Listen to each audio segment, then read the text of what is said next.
So, hello everyone. A very warm welcome to all of you in our today's live session, and a very warm welcome to all of you on our YouTube platform and today's live session. Now, in today's live session, we will be discussing one of the most important topics of RBI, or you can say the releases that RBI release with a time to time. That is RBI Digital Payment Index 2025. Now, it got releases twice in a year.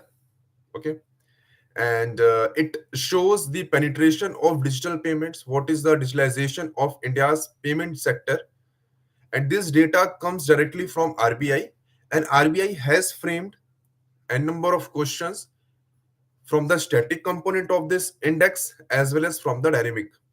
Now, in the dynamic context, the only data you will be getting is the nearby index score, but if we exclude the current data, then also the static data, the base year of this index, and the different parameters on which RBI, on the basis of which RBI judges the penetration of digital payment in our economy, is something that is extremely important. And RBI has already framed a number of questions from this particular topic in previous years as well. And even if you are in concern with phase one or phase two, then you know the importance. You in a phase one you can have a direct MCQ. In phase two as well, you can utilize this data in your answer writing to add quality in your answers, as well as you can have a direct question in objective type as well. And the and you can say the expectation or the probability is that in the paper two, in the paper three as well, that is finance and management, in the finance part as well, RBI can frame question from this particular topic. So this is the importance of this particular topic, that is RBI Digital Payment Index. Now, let's go ahead with our discussion of the day, and just allow me a minute so that I can share my screen with you people, and then we will go ahead with our discussion. Just wait.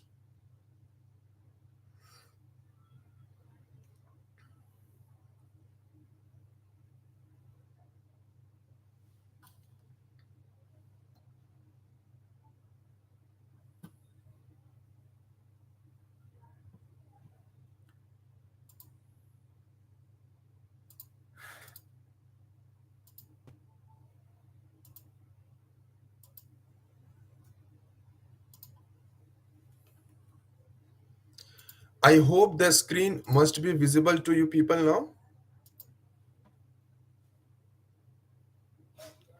I hope the screen must be visible to you people now. Now, let's move ahead. Let's go ahead with our discussion of the day. That is Reserve Bank of India Digital Payment Index 2025. Now, first of all, you should be knowing that what is the digital payment or what is the digitalization of payments. Now, we do payments on a regular basis. If you see in our economy, even in our daily lives, we do a lot of payments. Even if you are going to buy something from any shop, we are doing payment. If we are purchasing any financial instrument, in that case as well, we are doing payments. Now, payment was already there. Even in the ancient times, barter system was there. In in in place of money, we were exchanging goods in comparison with goods. So that was the barter system. So transactions were always there. Okay? Payments nowadays, we do payments on a monetary basis. If we are purchasing something, we will give equivalent amount of or the worth of that commodity in terms of rupee. We will transfer those things. When we use the digital means, when we utilize the digital means to perform our payment activities, we call it digitalization. Now, if I'm buying some vegetable, you can say, either I can give money to that person, to that seller, in form of money, or I can utilize other digital means. Now, I can scan the QR code and can make payment via UPI app. Even I can use my card as well. Even if you see in a supermarkets where point of sale POS device are there, so over there you can utilize your cards as well. You can make payments through your prepaid instrument. So you guys must have heard about the Sodexo Pass. So over there, whenever you buy something, and if that seller is accepting the Sodexo Pass, then that's a prepaid instrument. You can utilize that instrument as well to make your payments. You can utilize your debit card, your credit card. You can utilize the UPI facilities just to make payments. So this is the digitalized. this is something we call the digitalization of payments. Payments were already there, but now utilizing the digital mean to fulfill those payment transactions, we call it digital payments or digitalization of payment. Now, what does that mean? So it involves the electronic transfer of funds through digital devices and networks. This is what. So payments we earlier used to do, but we used to do on a physical level. We are giving money or we are getting money. So that was not electronic transfer. So whenever we do electronic transfer of funds through digital devices and networks, replacing cash and checks, we call it digitalization of payment system or using digital mean to perform your payment transactions. It uses platform like mobile wallets, internet banking, payment apps, etc. Key benefits are speed and convenience, enhanced security, greater transparency, and real-time transaction tracking. Okay? This is what is the key benefits. Now let's see what is RBI Digital Payment Index. So for this particular thing, we are here. Okay. Now we, I think just a few live sessions before we had covered the RBI's Financial Inclusion Index. So on the same line, this particular index is extremely important. Why so? Because RBI is a sole authority, have a sole authority to regulate payment system in our country. ठीक है? Payment system are in our country is getting regulated by RBI. Now, and what is the penetration of digital means in payments is something that RBI tracks via this particular index. And this index is not a that much old index first of all. Okay? It got launched in the month of Jan 2021 only. So it's been only 4 to 5 years that this index has came in existence. Now, it got constructed by RBI to measure the extent of digitalization of payments and it got launched in the year 2021. The base period was March 2018. It means now what is base period? So whenever we release any index, whenever we calculate any score, we should be having a comparison year with us or a comparison basis with us in comparison of whom we release the current data. If I am saying that I am 2 inch longer as compared to last year, it means I'm utilizing the last year heights of mine as the basis of comparison. That is my base period. And from that base period, I am saying that I have increased my height by 2 inches. So the base period is nothing. It's just a reference year or a base year in comparison of whom we compare the current progress. Base period is March 2018 and we have a score of 100. We consider that in the year 2018 the score of digital payment index was 100, and then in comparison of base year we will see that what amount of progress we have done in digital payment sector. Okay? Now what was the purpose? So the purpose was to first of its kind index to track growth and penetration of digital payments. Now the most important thing, the parameters. So it has 4 fundamental parameters. ठीक है? It has 4 fundamental parameters. We will see that what are these parameters. ठीक है? Now, payment enablers. So payment enablers have a weightage of 25%. Now these parameters we will also see that what is the sub parameters as well. Okay, in the next slide only I have added all the sub parameters as well. So you will get an idea that why we have given 45% of weightage to the payment performance. Okay, and why this weightage, the difference in weightage is there, we will see. Okay, so payment enabler is the first parameter which has a 25% of weightage. Then payment infrastructure in total, it has 20% of weightage.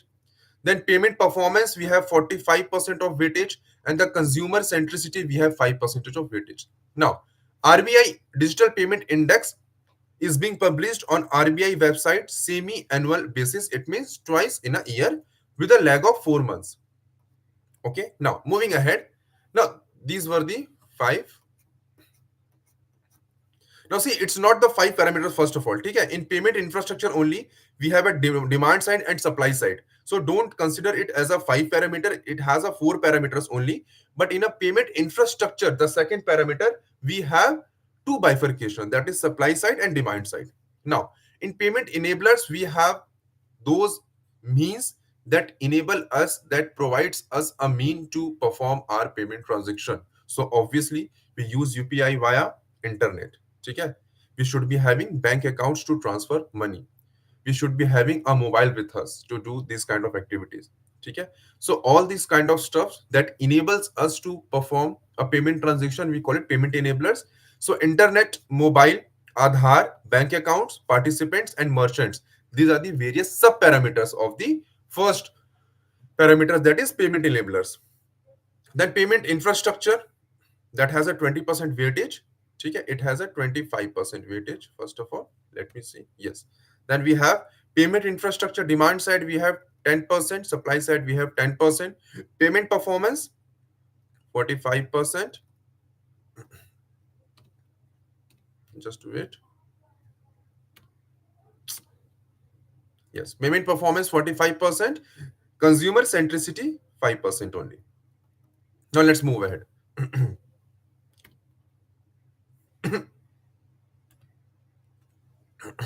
Okay, now let's move ahead.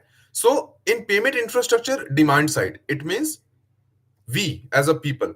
So demand side is something that what is in demands. So to do a payment, few kind of demands of what, some financial instrument of or some means, demand of some means to perform payments will be there. So what are these demands? If I want to do payments, I'm having money with me, so that is something I am having. But if I want to do a digital payment, then I should be having some means with me. So what are the different demand of these means? So debit cards, credit cards, prepaid instrument, FASTag, all these stuff should be there with me too. So this is a demand side. It means that I want to have these kind of instruments with me if I want to do a digital payment. Then supply side. Okay. Now supply side is something that what the supply side is providing. It means what is the financial institutions and other institutions are providing us to perform the digital payment. So bank branches, banks provide different branches, we can go there, we can open our account. Then business correspondents are also there. Then banks provide ATMs as well. Then point of sale terminals as well. Then QR codes, intermediaries, all these stuffs got provided by the financial institution. Now see what this supply side means. If I want to make a payment, I should be having a mobile with me or even a debit card with me. Okay, I am having a debit card with me to do a digital payment. Now the supply side should be having the point of sale machine with them, or they should be having at least a, they should be providing us with a ATM. If I want to transfer some amount of money via my ATM, I must be reaching out to nearby ATM. So these kind of supply that they provide, the QR code, if I want to do a UPI payment, I am having a mobile phone, I am having a internet connection, I'm having a bank account. Okay, and then also I will be requiring a QR code of that merchant to whom I want to make a payment. So this is a supply side. Demand side is us, supply side is the second authority or the second party. Now payment performance, what is the performance of payment? Payment performance, if you see digital payment system, so what was the performance of the payment? Okay, basically it means, so digital payment system volume, digital payment system value, unique users, paper clearing, currency in circulation, cash withdrawals, these are the performance, that what was the performance of your payment. That's it. Consumer centricity, what was the awareness and education of a consumer? Declines, different complaints from the consumer side, different frauds that happens with consumer while dealing with the digital payments, or system downtime. These are the consumer centricity. So these were the basic parameters and sub parameters of the RBI digital payment index. Now you don't need to remember this much detailed, first of all, this much detailed, you can say, parameters. Only do remember these broad parameters, that is payment enabler, payment infrastructure, payment performance, and consumer centricity. That's it, and their weightages. That's it. This much is enough for you. Do remember what is the base year, what is the launch year, okay? And then it got releases on a semi-annual basis. It means twice in a year with a lag of 4 months. What does that mean, sir? If I'm talking about a lag of 4 months, if it means Then if I am compiling from the starting from the month of January to June, this is the 6 months period. Okay? Then I will release the data with a lag of 4 months. It means July, August, September, October. In the month of October, I will be releasing the data for this particular 6 months. Okay? And this is the 4 months lags. 6 months, I will compile it for 6 months. Whatever the data is going to be there, I will release it after a lag of 4 months. This is what the lag means. Okay? Now, recent data on RBI Digital Payment Index. So we saw the static component. We saw that what the digitalization means, why RBI came up with RBI Digital Payment Index, what are its static components, different parameters, sub parameters, base year, release, a time period. We saw everything. But now coming back to the most important thing, that is what is the recent data. But before that, I will show you the growth trajectory. So base year we consider it as 100, 2018. Now see. So now we are comparing our data with the base year. So in March 2019, 153.47. Okay. Now see, in 19, 20, 22, you must be seeing some lags that happened because of COVID-19. That's it. Okay. Now, from the year 2024, you can see that we have a release twice. Okay. Twice. Or a semi-annual basis, we have a release. In 2019, the score was 153.47. In March 2020, it was 207.84. And if you go and if you come directly to this time, that is March 2025, it was 493.22. Now, this growth, that is a four-time increase in digital payment activity we have seen in last 7 years. So the first score came in the year 2019, even from that thing, and even from the base year, if you see, that was the 2018 March. Then it's been a 7 years of this particular index. Since then, we have noticed a four-time increase in digital payment activity in last 7 years, and this kind of data is extremely important. You can utilize it in your answer writing. Even the direct questions can be framed from this particular scores uh, for each you can say the half yearly of a financial year. On the second, and as well as we can have we can use these kind of stuffs in our interviews as well to increase the quality of our answers. Okay? Now, so in September 2024, so last September 2024, the data was there 465.33. Now the recent data that you need to remember, only this data, these two data you require to remember at any cost. Okay? In March 2025, the RBI Digital Payment Index was 493.22, and the last or the preceding data that RBI released was a September 2024. It was 465.33. These two data you must have always in your head at all point of time. Okay? Now, what was the significance? This time, this index shows rapid digital payment adoption nationwide, as well as it reflected digital transformation in both urban and rural India. Now, what were the key drivers behind this decent growth? So, expansion of payment infrastructure, wider merchant acceptance of digital payment was one of the things. QR code adoption, UPI growth, digital banking availability, fintech innovation, and government push. So, Digital India initiative, we saw just recently in the year 2025, it completed 10 years. Sorry, 10 years. Okay, in the year 2015, it got launched. Because in 2025, it completed 10 years. So, government has given push via schemes such as Digital India. Okay. Then fintech innovations, multiple innovative product is coming up. Okay, with from these fintech industries.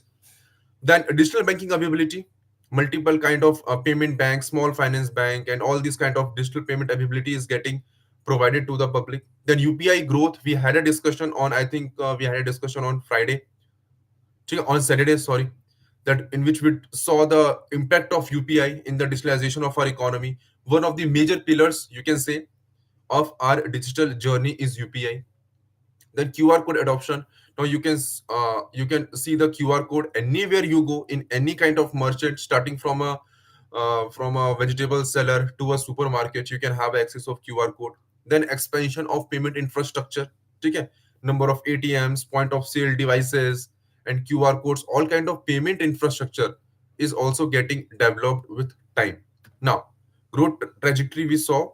Now, what was the significance? What is the significance of this index for India's digital economy? What is the importance of this index for India's digital economy? So it indicates progress progress towards a fully digital economy that we envision, as that we want to be a complete digital economy. So it shows what is the progress we have done, keeping that vision in our head. It helps policymakers benchmark growth and spot gaps. It highlights issues of digital inequality and access, rising smartphone use plus fintech innovations, broader inclusions. Then it also shows the strength of financial inclusion and supports economic growth. So these are the significance of this index. It not only shows that what is the growth we have done in in our in achieving our vision of having a completely digital economy. It shows what are the recent gaps. It also suggests the policymakers that okay, these are the progress we have made, these are the recent gaps, so we can have a proper policy formation while keeping the current situation in our head. It also highlights the issues of digital inequality and access. It shows the what is the penetration of smartphone in our country, what are the different fintech products or innovations that we are having in our country, and what are the impacts of these phenomena on our digital payment economy. And then it also shows the range, or you can say the penetration of financial inclusion. What is the recent trend of financial inclusion in our country? And it also supports our economic growth. So this was it. RBI Digital Payment Index, extremely important. Not only the current data that just we discussed, as well as the static component of that index. Okay? Now, so what are the things that you need to remember? If you want a recap, then the only thing that you need to remember is the base year, the release basis, the lag period, the different parameters, etc., and the launch year. Then coming back to the current data, then what is the current, that is the March 2025 data, and then the September 2024 index value. These two data are important. Now obviously you must be having a comprehensive idea that what is the significance of this index. Okay? And then why RBI came up with this index, and how it helps in our policy making, what is basically the significance. So this kind of comprehensive idea around any these kind of index is also important for you people. Now if you want to download this data for free of cost, then you can download our app Ecoholics, that is available on Google Play Store. You can download it from there, and you can get this data free of cost from our app of Ecoholics. Now if you want to have any kind of if you have any queries, you can take a screenshot of this slide and you can contact on this number, and all of your queries will get resolved. Even if you want to have any kind of discussion in regards to the paid courses that we provide or the paid content that we provide, you can reach out to these contact numbers. You will get your uh, query answered in a most appropriate way. So do contact our academic counselor if you have any kind of queries in regards to this data, or even any kind of paid data that we provide. So thank you so much for joining today's live session, and I hope that you people must have got extremely valuable insight from this class. Now we will meet tomorrow with a new live session, and that is going to be an extra interesting one. So be there.